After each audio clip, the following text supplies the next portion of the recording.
आई एकविराचे देऊळ महाराष्ट्रातील लोणावळ्याच्या कारल्या लेणीजवळ आहे. आगरी कोळी समाजाचे बांधव येथे आईच्या पूजेसाठी येतात.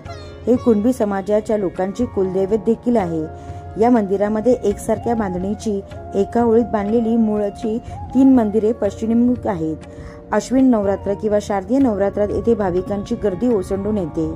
येथे पशुबळी देण्याची प्रथा देखील आहे. हे देवस्थान जागृत देवस्थान आहे. ही देवी आई नवसाला पावणारी आहे.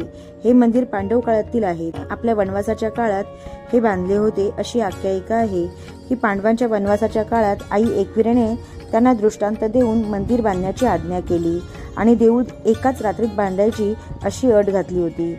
पांडवांनी आईची ही अट मान्य करून एकाच रात्रीत हे देऊळ बांधले.